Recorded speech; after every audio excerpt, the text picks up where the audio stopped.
ہر جان نے موت کا ذائقہ چکھنا ہے اور قیامت کے دن تم اپنے بدلے پورے پورے دیے جاؤ گے. بس جو شخص آگ سے دور کر دیا جائے اور جنت میں داخل کر دیا جائے بے شک وہ کامیاب ہو گیا اور دنیا کی زندگی صرف دھوکے کا سامان ہے. لوگوں، جن بڑے بڑے اہداف و مقاصد اور مسالے پر اسلام اور اس کے احکامات کی بنیاد ہے وہ یہ ہیں: دین کی حفاظت، انسان کے نفس اور جان کی حفاظت، عقل کی حفاظت، مال و دولت کی حفاظت، اولاد و نسل کی حفاظت. اللہ کے بندو، یہی شریعت کے ستون ہیں. انہی پر شریعت کے احکامات کا دار و مدار ہے. انہی کے ذریعے کسی چیز کا حکم، اسباب اور علتیں معلوم کی جاتی ہیں اور معتبر مصلحتوں اور قابل لحاظ اہداف کی تعیین کی جاتی ہے. اور جب اسلام نے انہی مقاصد کے اہتمام اور حفاظت کے لیے احکام مقرر کیے ہیں تو پھر ہر وہ عمل جو ان مقاصد سے ٹکرائے یا ان کی دھجیاں اڑائے تو اس کا شمار بڑے بڑے جرائم اور حرام کردہ اشیاء میں سے ہوگا اور وہ ہلاکت خیز اور تباہ کن اعمال میں گنا جائے گا. نیز اسے زمین پر سرکشی اور فساد کے مترادف سمجھا جائے گا. اور سن لیجیے،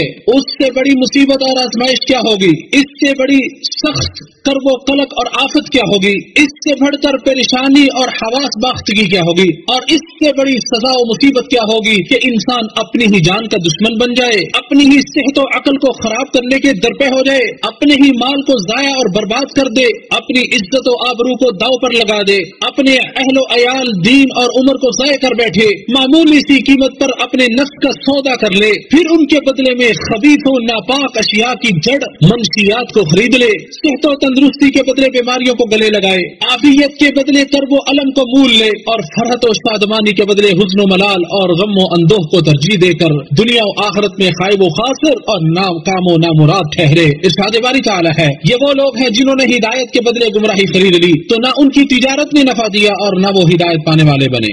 مت روئے مقتولین پر اور نہ ہی بھوکوں پر، ان لوگوں پر روئے جو منشیات کے باعث ضائع ہو گئے. ایسی زندگی سے موت بہتر جو عقل کی حفاظت نہ کر سکے اور جس کی پکار پر کان نہ دھرے جائیں. برا ہے وہ شخص جو اپنے ہی جسم کے لیے مہلک چیز خریدتا ہے، اور برے ہیں وہ لوگ جو منشیات فروش ہیں اور انہیں تیار کرتے ہیں. اگر منشیات کے شوقین ذرا غور کریں تو ان میں شر و فساد کے سوا کچھ نہیں ہے، جو کہ بری ہی بری ہے اور ساتھ میں تباہی بھی ہے. یہ کس قدر بری اور خطرناک حوث ہے کہ اس کی وجہ سے بڑے قلعے اور فصلیں بری طرح تباہ ہو کر رہ جاتی ہیں. کاش تمام قبائل مل کر اسے ختم کرنے کے درپے ہو جائیں. کتنے قبیلے اسی کی وجہ سے فنا ہو گئے اور کتنے ہی خوف و دہشت میں مبتلا ہو گئے. لوگوں، نشہ آور چیزیں قاتل و مہلک ہتھیار ہیں، تباہ کن دشمن ہیں جو صحت و تندرستی، عقل و شعور اور احساس و ادراک کو برباد کر دیتی ہیں اور نشہ کرنے والے شخص کو ہلاکت و تباہی کے دہانے پر کھڑا کر دیتی ہیں. دشمنوں نے اس اسلحے کو استعمال کیا، گھات لگائے بیٹھے بددیانت لوگوں کو اپنا حلیف بنایا، احمق و نادان لوگوں کو اپنا معاون و مددگار اور دوست بنایا. چنانچہ یہ لوگ اس کام کے لیے خوب بھاگ دوڑ کرتے ہیں، اس کی ترویج کرتے ہیں، بڑھ چڑھ کر اس کی تجارت کرتے ہیں تاکہ لوگوں کی عقلوں کو خراب کر سکیں،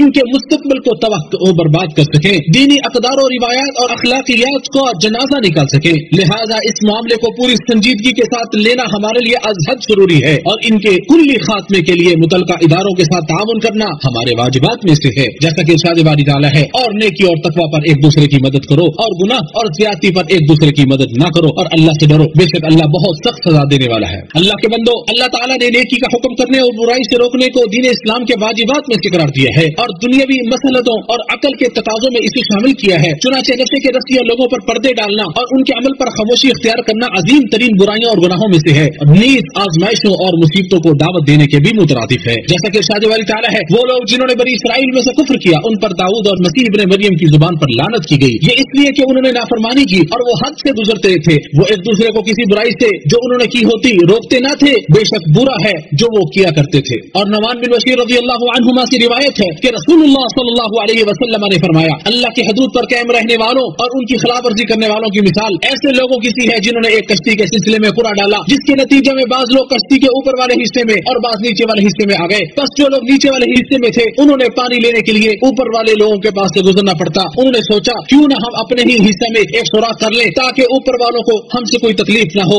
اب اگر اوپر والے نیچے والوں کو منمانی کرنے دیں گے تو सब के सब हलाक हो जाएंगे, और अगर ऊपर वाले नीचे वालों का हाथ पकड़ लें और ऐसा ना करने दें तो खुद भी बच जाएंगे और बाकी सब लोग भी बच जाएंगे। इसे इमाम बुखारी ने रिवायत किया है। लिहाजा नेकी का हुक्म करने और बुराई से रोकने की हिर्स रखो, यही कामयाबी का बाइस और इस्लाह का जरिया है। इरशाद बारी ताला है और लाजिम है कि तुम में से एक जमात हो जो नेकी की तरफ दावत दे और अच्छे कामों का हुक्म दे और बुराई से मना करे, और यही लोग फलाह पाने वाले हैं। अल्लाह मेरे और आपके लिए कुरान करीम को बाइस बरकत बनाए, मुझे और आपको इसकी आयात और जिक्र हकीम से नफा पहुंचाए। जो मैंने बयान किया तुमने समाअत किया, मैं अल्लाह ताला से इस्तिगफार करता हूँ, तुम भी उससे इस्तिगफार करो और उससे तौबा करो, बेशक वो बहुत बख्शने वाला मेहरबान है।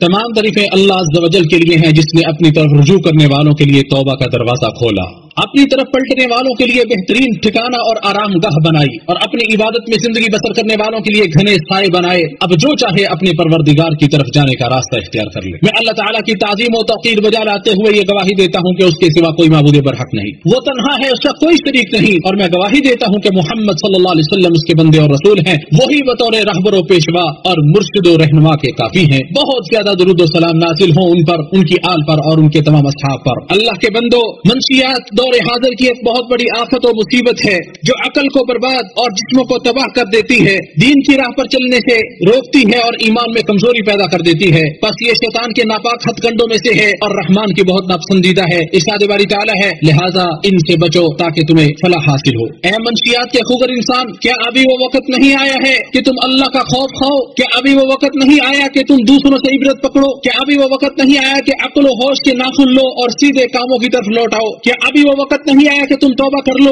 क्या अब भी वो वक्त नहीं आया कि तुम अपनी ज़लालत और गुमराही को मुकम्मल तर्क करके अल्लाह की तरफ पलट आओ? इरशाद बारी ताला है, कह दे ऐ मेरे बंदो जिन्होंने अपनी जानों पर ज़्यादती की, अल्लाह की रहमत से ना उम्मीद ना हो जाओ। बेशक अल्लाह सब के सब गुनाह बख्श देता है, बेशक वही तो बेहद बख्शने वाला निहायत रहम करने वाला है। और अपने रब की तरफ पलट आओ और उसकी मुती और फरमाबरदार बन जाओ, उससे पहले कि तुम पर अज़ाब आ जाए, फिर तुम्हारी मदद ना की जाएगी। और सबसे अच्छी बात की पैरवी करो जो तुम्हारे रब की जानिब से तुम्हारी तरफ नाजिल की गई है, उससे पहले कि तुम पर अचानक अज़ाब आ जाए और तुम सोचते भी ना हो। ऐसा ना हो कि कोई शख्स कहे हाय अफसोस उस कोताही पर जो मैंने अल्लाह की जनाब में की, और बेशक मैं तो मजाक करने वालों में से था। या कहे कि अगर वाकई अल्लाह मुझे हिदायत देता तो मैं जरूर परहेजगारों में शामिल हो जाता। या कहे जब वो अज़ाब देखे, काश वाकई मेरे लिए एक बार लौटना हो तो मैं नेक अमल करने वालों में शामिल हो जाऊं। अफसोस है उस शख्स पर जिसने मंशियात की आदत डालकर अपने नफ्स पर जुल्म किया और तौबा नहीं की, जबकि अल्लाह ताला ने तो उसके लिए तौबा का दरवाजा खुला रखा है। अफसोस है उस शख्स पर जिसने अपनी आंखों से नशेड़ी लोगों के भयानक अंजाम को देखा और इन पर नाज़िल होने वाली शिकावत और बदबख्ती का मुशाहिदा किया, लेकिन उनसे इबरत और नसीहत हासिल नहीं की। मुसलमानों, तुम सब निगरान और सरपरस्त हो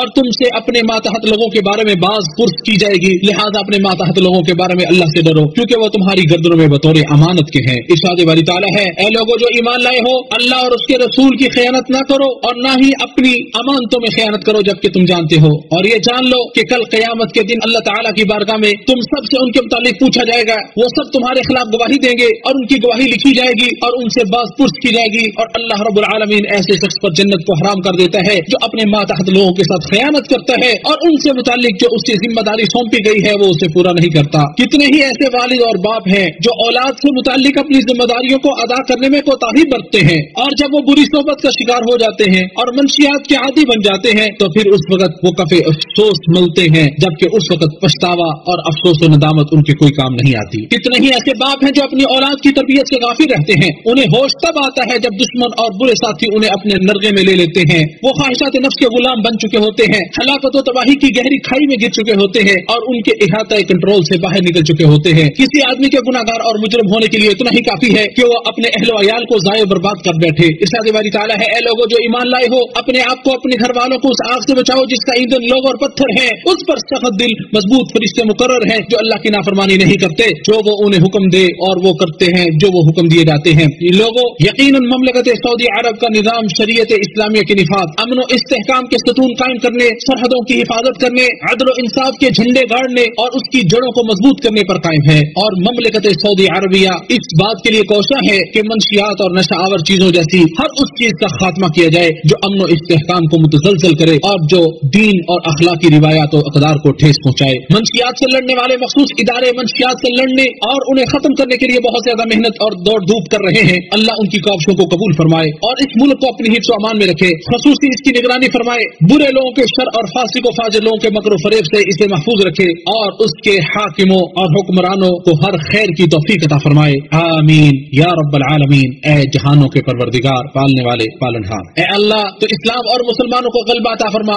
अपने मुवहिद बंदों की मदद फरमा, इस मुल्क को और तमाम इस्लामी ममालिक को अमन व आश्ती का गहवारा बना। ए अल्लाह तू हमें अपने वतन में अमन अता फरमा, हमारे हुक्मरानों की इस्लाह फरमा। ए अल्लाह हमारे हाकिम खादिम हरमैन शरीफैन को खसूसी तौफीक अता फरमा, उनकी ताईद और नुसरत फरमा, उनको सेहत व आफियत अता फरमा। ए जहानों के पालनहार, ए अल्लाह उनको और उनके वलियाहत को अपने पसंदीदा कामों की तौफीक अता फरमा। ए दुआओं को सुनने वाले, ए अल्लाह हमारी दुआ कबूल फरमा, बेशक तू सुनने वाला है और जानने वाला है और हमारी तौबा कबूल करने वाला है, बेशक तू ही तौबा कबूल करने वाला है और मेहरबान है। ए अल्लाह हम तुझसे जन्नत और जन्नत के करीब कर देने वाले आमाल का सवाल करते हैं। ए अल्लाह हम जहन्नम और जहन्नम के करीब कर देने वाले आमाल से तेरी पनाह चाहते हैं। ए अल्लाह हमारे दिलों को साबित कदमी अता फरमा, ए दिलों को फेरने वाले, ए अल्लाह अपनी नेमतों का शुक्र अदा करने की तौफीक अता फरमा और नेक अमाल की तौफीक अता फरमा। ए अल्लाह हमारी औलादों की इस्लाह फरमा, ए अल्लाह हमारी औलादों की इस्लाह फरमा। ए अल्लाह हम तेरी तरफ तौबा करते हैं और बेशक हम मुतिय फरमाबरदार हैं। ए अल्लाह हमारी दुआ को कबूल फरमा। ए अल्लाह हमें दुनिया व आखिरत में खैर व भलाई अता फरमा